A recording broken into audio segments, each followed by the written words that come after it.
Bismillahirrahmanirrahim. Assalamualaikum warahmatullahi wabarakatuh. Selamat pagi dan salam sejahtera untuk kita semua. Apa kabar semua? Semoga dalam keadaan sehat dan semangat untuk mengikuti kegiatan PJJ pada pagi hari ini. Seperti biasa, sebelum memulai kegiatan pembelajaran, alangkah baiknya kita awali dengan kegiatan berdoa menurut agama dan kepercayaan masing-masing, agar kita diberi kemudahan dalam memahami ilmunya dan nanti ilmunya bisa bermanfaat. Kembali lagi di pelajaran akuntansi pemerintah untuk kelas 11 akuntansi keuangan lembaga. Kita akan mulai masuk ke dalam bab yang kedua, yaitu mengenai persamaan dasar akuntansi, jurnal, dan laporan keuangan. Tujuan pembelajaran pada bab ini adalah yang pertama, kalian bisa menjelaskan mengenai pengertian umum akuntansi pemerintah, lalu mengidentifikasi persamaan dasar akuntansi pemerintah, menjelaskan ekuitas dana pemerintah, konsep debit, kredit, dan saldo normal, lalu mengidentifikasi jenis transaksi. Ini sebenarnya sudah dibahas pada bab sebelumnya, nanti kita hanya akan mereview sedikit, lalu mengidentifikasi akun anggaran, lalu mengidentifikasi laporan realisasi anggaran, laporan operasional, laporan perubahan ekuitas, laporan neraca, laporan arus kas, dan catatan atas laporan keuangan. Ya, berikut ini adalah peta konsep untuk bab 2 atau KD2 mengenai persamaan dasar akuntansi untuk akuntansi pemerintah, jurnal, dan laporan keuangan. Di sini untuk persamaan dasar akuntansinya kita akan membahas mengenai pengertian umum. Ini pengertian umum istilah-istilah yang akan ditemui pada akuntansi pemerintah. Lalu persamaan dasar akuntansi pemerintah, ekuitas dana pemerintah. Nah, selanjutnya kita akan membuat jurnal, buku besar, dan neraca saldo. Tapi kita juga pertama akan membahas tentang konsep debit, kredit, dan saldo normal. Ini juga pada pertemuan sebelumnya sudah sedikit dibahas. Lalu jenis transaksi juga sudah dibahas sedikit waktu pertemuan sebelumnya. Dan jurnal-jurnal yang diperlukan. Dan untuk laporan keuangan pemerintah, mungkin di sini akan ada sedikit perbedaan dari akuntansi perusahaan jasa dagang yang biasa kalian temui. Di sini ada LRA. LRA ini tadi sudah sempat disebutkan di awal, yaitu laporan realisasi anggaran, laporan operasional, ada LPE, laporan perubahan ekuitas, neraca, arus kas, dan catatan atas laporan keuangan. Kita masuk ke yang pertama, yaitu pengertian umum. Berikut ini adalah istilah umum dalam akuntansi pemerintah. Yang pertama adalah aset. Aset adalah sumber daya ekonomi yang dikuasai dan atau dimiliki pemerintah daerah. Aset ini adalah hasil dari peristiwa masa lalu di mana manfaat ekonomi atau sosial di masa depan maupun masyarakat dapat diukur dalam satuan uang. Terus yang berikutnya adalah kewajiban. Kewajiban adalah utang yang penyelesaiannya mengakibatkan aliran keluar sumber daya ekonomi pemerintah daerah. Yang ketiga, yaitu ekuitas. Ekuitas adalah kekayaan bersih pemerintah atau selisih antara aset dan kewajiban. Lalu yang berikutnya adalah pendapatan. Pendapatan adalah hak pemerintah yang diakui sebagai penambahan ekuitas dalam periode tahun anggaran yang bersangkutan dan tidak perlu dibayar kembali, karena ini pendapatan yang sudah pasti itu tidak perlu dibayar kembali. Nah, lawan dari pendapatan adalah beban. Beban adalah kewajiban pemerintah yang diakui sebagai pengurang nilai kekayaan bersih. Selanjutnya ada pendapatan LRA, pendapatan dalam laporan realisasi anggaran, yaitu semua penerimaan rekening kas umum daerah yang menambah saldo anggaran. Selanjutnya ada pendapatan LO, laporan operasional, yaitu hak pemerintah yang diakui sebagai penambah nilai kekayaan bersih. Selanjutnya ada penerimaan kas. Penerimaan kas adalah semua aliran kas yang masuk ke bendahara umum negara atau daerah. Lawan dari penambahan kas yaitu ada pengurangan kas. Pengurangan kas adalah semua aliran kas yang keluar ke bendahara umum negara atau bendahara umum daerah. Semua pengertian ini terdapat dalam PPRI nomor 71 tahun 2010 tentang standar akuntansi pemerintah. Selanjutnya kita masuk ke poin yang kedua, yaitu persamaan dasar akuntansi pemerintah. Kalau pada akuntansi jasa dagang kita mengenalnya harta sama dengan utang ditambah modal. Nah, pada akuntansi pemerintah di sini konsep dasarnya sama, yaitu harta sama dengan utang ditambah modal. Tapi di sini hanya dibalik-balik aja nih, beban ini kan sebenarnya bagian dari ekuitas.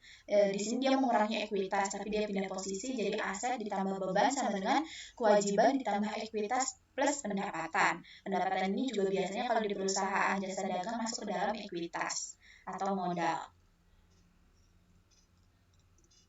Nah, di sini beban itu kalau di perusahaan jasa dagang mungkin hanya beban gaji karyawan, beban bunga, beban sewa. Nah, kalau dalam akuntansi pemerintahan di sini ada beberapa istilah beban yang termasuk kategori beban. Yang pertama di sini adalah belanja LO, belanja dalam laporan operasional. Yang berikutnya adalah belanja laporan realisasi anggaran dan pengeluaran pembiayaan. Ketiga kategori ini masuk ke dalam ketiga kategori ini masuk ke dalam beban.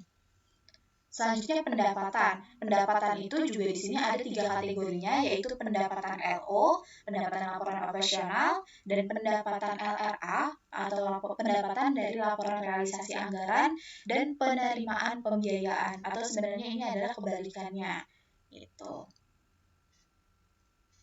Selanjutnya, yang ketiga kita masuk ke dalam ekuitas dana pemerintah. Ada 3 jenis ekuitas dana pemerintah. Yang pertama adalah ekuitas dana lancar. Ekuitas dana lancar adalah selisih antara aset lancar dan kewajiban jangka pendek, meliputi kas di bendahara penerimaan, kas di bendahara pengeluaran, piutang pajak daerah atau retribusi daerah, bagian lancar piutang jangka panjang, dan persediaan. Sedangkan yang kedua ada ekuitas dana investasi, yaitu kekayaan bersih pemerintah daerah yang tertanam dalam kekayaan jangka panjang.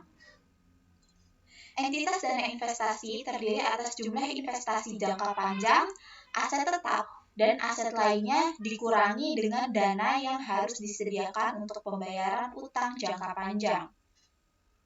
Yang ketiga adalah ekuitas dana cadangan, yaitu kekayaan pemerintah yang dicadangkan untuk tujuan yang telah ditetapkan di dalam perundang-undangan. Di sini ada rumus sederhana mengenai ekuitas. Aset sama dengan kewajiban ditambah ekuitas dana lancar, ditambah ekuitas dana investasi, dan ditambah ekuitas dana cadangan. Pada materi berikutnya kita akan lebih mendetail lagi bagaimana cara menghitung EDL, EDI, dan EDC. Ya, berikut ini adalah contoh studi kasus. Di sini, di soal diketahui Kabupaten Subur Makmur pada tahun 2017 mengadakan inventarisasi dengan data sebagai berikut. Kas di daerah sekian, persediaan sekian, aset sekian, dana cadangan sekian, utang jangka pendek sekian, dan utang jangka panjang sekian. Yang diminta adalah buat persamaan dasarnya. Lalu susunlah neraca awal Kabupaten Subur Makmur. Pertama, kalian bisa membuat formatnya seperti ini dulu. Formatnya, angka-angkanya dari mana? Yang pertama, kas di daerah masukkan di kolom kas daerah. Lalu persediaan juga dimasukkan ke dalam kolom persediaan. Aset tetap masuk ke dalam kelompok aset tetap. Dana cadangan dimasukkan ke dalam kelompok dana cadangan. Lalu yang diketahui berikutnya dari soal adalah utang jangka pendek. Tinggal dimasukkan angkanya, lalu utang jangka panjang juga tinggal dimasukkan angkanya. Lalu bagaimana dengan ekuitas dana lancar, ekuitas dana investasi, dan ekuitas dana cadangan? Yang pertama, ekuitas dana lancar ini adalah aset lancar dikurang kewajiban jangka pendek. Aset lancar di sini berarti ada kas di daerah dan persediaan dikurang kewajiban jangka pendek, yaitu yang 105 juta rupiah. Hasilnya yaitu 507.500.000 rupiah. Jika kalian tidak yakin, silahkan kalian hitung secara manual. Jadi, aset lancar itu kan kas di daerah dan persediaan dikurang sama utang jangka pendek. Hasilnya adalah sekian. Selanjutnya adalah ekuitas dana investasi. Ekuitas dana investasi diperoleh dari aset tetap dikurang kewajiban jangka panjang. Aset tetap di sini ada sudah tertera di soal dan dikurangi kewajiban jangka panjang. Kewajiban jangka panjangnya yang ini maka hasilnya adalah sekian. Ini bisa kalian coba hitung secara manual. Selanjutnya adalah ekuitas dana cadangan. Ekuitas dana cadangan itu sama dengan dana cadangan yang terdapat di aset. Jadi angkanya tinggal dimasukkan saja. Lalu bagaimana cara menyusun mulai dari persamaan dasar ini menjadi sebuah neraca? Kita akan lanjut ke slide selanjutnya. Di sini ada bagian atas ini adalah persamaan dasar yang tadi sudah dibuat. Lalu bagaimana cara menyusun neracanya? Pada dasarnya konsepnya sama seperti di perusahaan jasa maupun dagang. Kolom yang di sebelah sini digunakan untuk mencatat semua jenis aset, lalu kolom yang di sebelah kanan digunakan untuk mencatat kewajiban dan ekuitas. Lalu bagaimana cara penyusunan angkanya? Yang pertama, aset itu kan dikelompokkan menjadi beberapa. Di sini dituliskan ada dua, yaitu ada aset lancar dan aset tetap lainnya. Aset lancar itu angkanya tinggal dimasukkan aja nih, yang kas di daerah sama persediaan ini kan termasuk ke dalam aset lancar, maka ditulis di sini dan dimasukkan angkanya lalu dijumlahkan. Selanjutnya, untuk aset tetap lainnya diperoleh dari aset tetap plus dana cadangan, tinggal dimasukkan di sini dibuat header akunnya, lalu di sini ada nama akunnya dan dijumlahkan.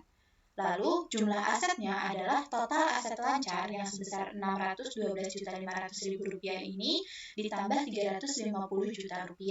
Maka hasilnya adalah Rp962.500.000. Selanjutnya, untuk kewajiban angkanya dari mana? Ya, di sini sudah dikelompokkan ya kalau kewajiban ini ada utang jangka pendek dan utang jangka panjang. Lalu kedua kewajiban itu dijumlahkan, hasilnya 323 juta sekian. Lalu untuk ekuitas, ini karena sudah dihitung di sebelumnya ketika akan membuat PDA, maka tinggal dimasukkan saja angka-angkanya lalu dijumlahkan. Lalu jumlah kewajiban dan ekuitasnya adalah sebesar total kewajiban ditambah dengan total ekuitas dana. Maka hasilnya akan seimbang, yaitu Rp962.500.000. Jumlah antara aset dan jumlah kewajiban dan ekuitasnya sama. Maka neraca awal dari Kabupaten Subur Makmur sudah jadi. Nah, selanjutnya adalah konsep debit, kredit, dan saldo normal. Ini juga pada bab sebelumnya sudah sempat sedikit dibahas. Ya, pada dasarnya konsepnya sama seperti akuntansi jasa dagang, aset bertambah di debit atau saldo normal yang di debit. Saldo normal ini adalah saldo ketika dia bertambah. Untuk kewajiban, ekuitas, dan pendapatan, dia ketika bertambah ada di kredit. Dan beban, dia berada di debit. Nah, ini tuh sama seperti perusahaan jasa dagang. Lalu selanjutnya, pendapatan, ini kan sama-sama pendapatan nih. Ya, berarti dia kalau bertambah di kredit. Selanjutnya belanja, waktu pertemuan sebelumnya Ibu juga sempat bilang kalau belanja ini kurang lebih sama seperti beban. Maka ketika dia bertambah, dia letaknya di debit. Selanjutnya penerimaan pembiayaan ini kurang lebih sama dengan pemasukan. Nah, kalau pemasukan itu kan masuk ke pendapatan ketika bertambah di kredit, maka penerimaan pembiayaan pun sama di kredit. Dan seterusnya bisa kalian lihat, ini sudah Ibu tandai yang berwarna merah, itu artinya ketika dia bertambah, saldo normalnya adalah di kredit. Sedangkan yang tidak berwarna merah, dia saldo normalnya atau ketika bertambah berada di debit. Nah, berikutnya adalah jenis transaksi. Ini juga sudah sempat dibahas pada pertemuan sebelumnya. Jenis transaksi yang pertama ada pendapatan daerah, yaitu meliputi semua penerimaan uang melalui rekening kas umum daerah yang menambah ekuitas atau menambah modal daerah. Yang kedua, belanja daerah, ini kebalikannya, yaitu kewajiban daerah dalam tahun anggaran untuk semua pengeluaran dari rekening kas umum daerah. Lalu pembiayaan daerah, yaitu meliputi semua transaksi keuangan yang menutup defisit atau memanfaatkan surplus. Jadi kalau misalnya daerahnya lagi defisit, dia pakai uang yang ada di saldo pembiayaan. Sedangkan kalau misalnya lagi surplus, uangnya itu bisa dimanfaatkan, yaitu melalui akun yang di pembiayaan daerah ini. Selanjutnya adalah transaksi selain kas. Transaksi selain kas ini bisa termasuk ke dalam pengikhtisaran, terus habis itu serangkaian proses mulai dari pencatatan, pengiktisaran, sampai dengan pelaporan keuangan yang berkaitan dengan semua transaksi atau kejadian selain kas. Misalnya ada penyesuaian, pengakuan aset tetap, utang jangka panjang, penyusutan, dan lain-lain. Selanjutnya ada koreksi kesalahan dan penyesuaian. Di sini kalau misalnya terjadi salah catat atau ada penyesuaian persediaan, piutang, utang, pendapatan, dan lain sebagainya. Lalu selanjutnya adalah pengakuan aset tetap. Aset tetap yang mempunyai masa manfaat lebih dari 12 bulan atau 1 tahun dimaksudkan untuk digunakan dalam kegiatan pemerintah atau dimanfaatkan oleh masyarakat umum. Selanjutnya ada depresiasi. Depresiasi ini adalah menyusutkan nilai aset yang dimiliki oleh satuan kerja. Tadi sudah sempat disebutkan kalau depresiasi ini juga termasuk dalam transaksi selain kas. Selanjutnya adalah transaksi yang bersifat akrual dan prepayment. Transaksi yang bersifat akrual dan prepayment muncul karena adanya transaksi yang sudah dilakukan, tetapi pengeluaran kas belum dilakukan atau terjadi pengeluaran kas untuk belanja di masa yang akan datang. Dan yang terakhir adalah jurnal yang diperlukan dalam pencatatan transaksi akuntansi pemerintah. Di sini langsung kalian bisa lihat ada dua, yaitu ada jurnal finansial dan ada jurnal pelaksana anggaran. Jurnal finansial ini adalah berdasarkan basis akrual pada laporan operasional dan neraca yang digunakan untuk mencatat transaksi terkait aset, kewajiban, ekuitas, pendapatan laporan operasional, dan beban. Sedangkan jurnal pelaksana anggaran dia berbasis kas pada laporan LRA, laporan realisasi anggaran, sehingga selama transaksi tidak melibatkan kas, maka tidak perlu dilakukan pencatatan. Jadi bahasa gampangnya, kalau misalnya semua transaksi yang kejadian itu dicatatnya di jurnal finansial, tapi kalau misalnya di sini berkaitan sama kas, maka pencatatannya ada dua, yaitu pada jurnal finansial dan jurnal pelaksana anggaran. Jadi kalau misalnya tidak berkaitan dengan kas, maka tidak perlu dicatat di jurnal pelaksana anggaran. Bagaimana sih penerapan penulisan jurnal ini? Kita akan membahas pada pertemuan selanjutnya. Silakan dipahami terlebih dahulu untuk materi hari ini. Jika ada yang ingin ditanyakan, dipersilahkan ditulis di kolom komentar. Jika ada materi yang belum dipahami, silakan ditulis juga agar Ibu bisa menjelaskan kembali. Demikian untuk pertemuan hari ini. Semoga ilmunya bermanfaat. Kurang lebihnya dari Ibu mohon maaf. Terima kasih atas partisipasi dan perhatiannya. Wassalamualaikum warahmatullahi wabarakatuh. Selamat pagi dan selamat beraktivitas.